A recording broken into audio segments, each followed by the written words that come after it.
Everybody, welcome to our first ever episode of Tool Demo Tuesday. Today we're going to talk about different types of lockpicks and bypass tools. We're going to start by diving right into the lockpicks. There's essentially two categories: hooks and rakes. The rakes I broke down into three categories because this is how I use them. First off, we have zipping attack picks, scrubbing picks, and rocking picks. Now these can be used interchangeably. This is just the main way that I use them. So we're just gonna dive right in and demonstrate how to use some of these. So we're gonna start with a zipping attack on this padlock. We stick it all the way to the back of the lock, turn our tension wrench, and pull it out. Show you one last time. All the way to the back, turn our tension wrench, pull it out. So that's how a zipping attack works. Next, we're going to show you how a scrubbing attack works. We're going to use this snake rake. And we're just going to scrub back and forth in the lock until we get an open. Like that. Do it one more time. There we go. And then I'm going to show you a rocking attack. Like I said, these can be used interchangeably. I know with this particular lock, you can do the rocking attack with one of these rakes the best. A lot of these rocking attack picks that I have are too big, and I know it don't work with the city rake in this particular lock. So you're just going to stick your rake in or your other pick and just rock it back and forth. There we go. Do it one more time. Stick that in, turn our tension wrench, and rock back and forth. So that's how we use that. And then for our hooks, we are going to, I'll show you with a short hook. I go in and hit each pin individually and get that unlocked. Show you one more time. Go in, hit each pin individually.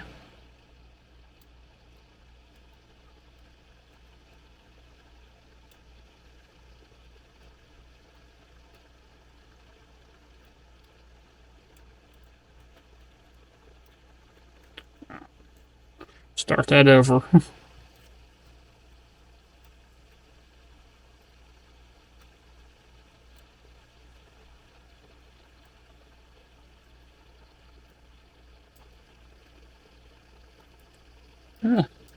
It's not wanting to go now, but I showed you once. I should not have that much trouble on that lock. There we go. And then we have our leashy picks. Our leashy picks, you can decode a lock and make a key. Is mostly what I use these for. Sometimes I'll use them for lockouts, not very often. There are different styles. Residential ones. This one's for master padlocks. Then I have some for. I have one for quickset. I have one for slag, and then various vehicle ones. But I didn't put them all out because I wouldn't have enough time to go through them all with you. Then we have tubular lockpicks. Tubular lockpicks are really fun.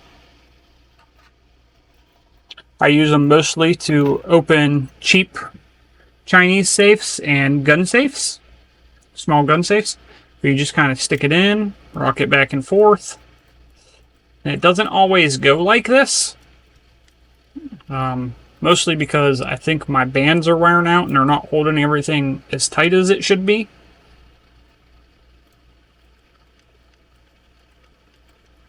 But what I like to do if I can't get it to pick like that is I will hold this, keep it turned, and then kind of go around and press these down.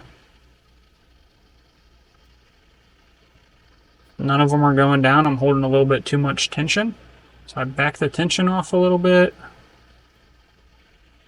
Just go around until I can get it to turn.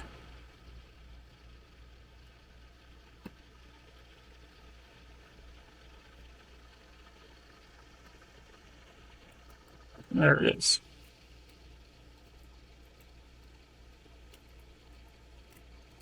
So there we go, guys. That's how a tubular lock works. Tubular lockpick works. Then we have our bypass tools. We have our bypass knife. I have videos of this working. I don't believe I have a padlock in here that it'll work on to show you that I can get it to work on. But if you just watch this locking lug right here, all you're doing is you're going back and pulling those away. I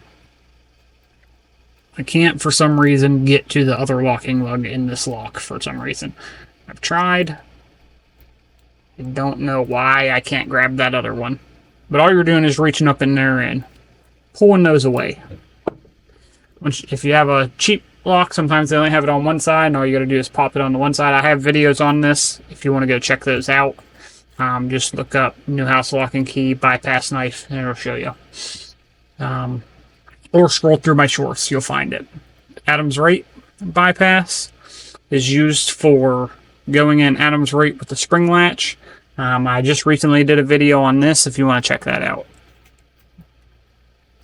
These are custom tools that I made, or this is a custom tool that I made for bypassing quick set knobs. And we have our storefront door bypass hooks from Covert Instruments, which is just used to go in and grab that bar and pull it down to get the bolt to release on a storefront door. Then we have our latch bypasses, or our latch slippers, which you just go in and hit that latch like the credit card trick. Same with this one. This one is used more for when the door is set correctly to where you can't just slip the latch. I go in there with a air wedge and pump that out to release that dead latch, and then I can use this. It's a little bit thicker, so I can put a little bit more force on it to pop that latch out of the way once it binds. Then we have Jiggler Keys. These are pin tumbler jiggler keys, and we have some worded bypass tools on there as well. Pin tumbler jigglers. This particular one I use on a lot of commercial slag doors, like the lever handles. But they just go in, you jiggle them around, and try to get it to turn. See if I can find a smaller one. Let's try that one. We'll try that on this. See, just like that. Show you that one more time. You just jiggle and pull it out as you're jiggling, and it'll work. Doesn't always work.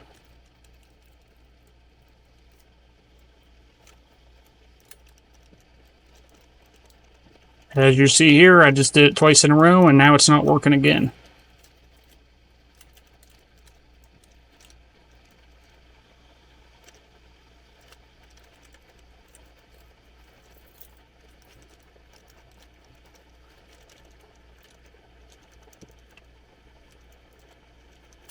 There we go. That's how jiggler keys work. Or at least those ones.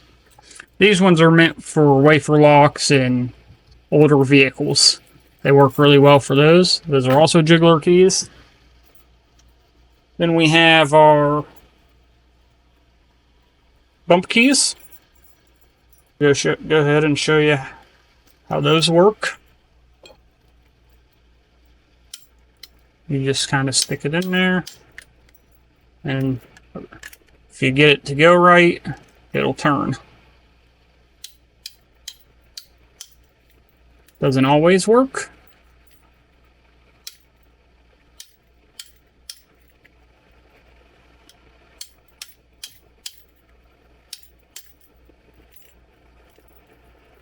But when it does work, it's really nice, especially when you're on a job.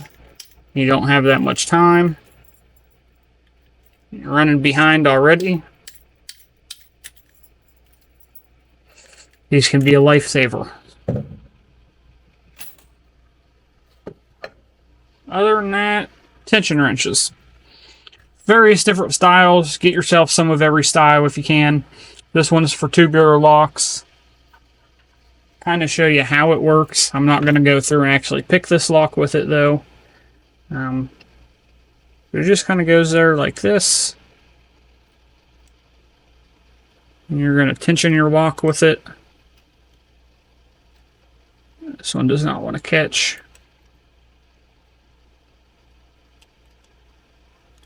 They're a little difficult to work with sometimes.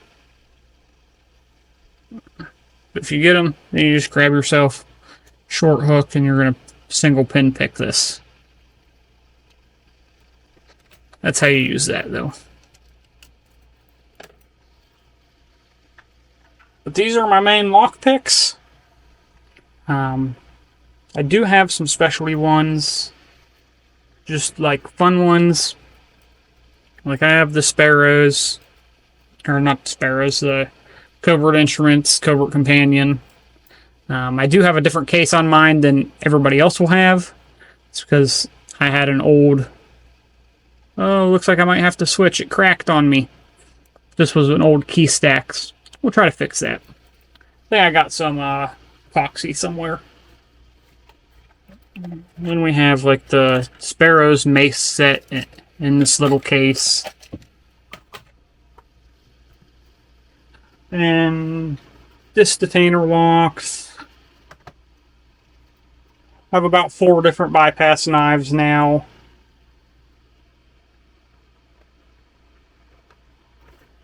But when do you use these? As a locksmith, you're rarely going to use the hooks.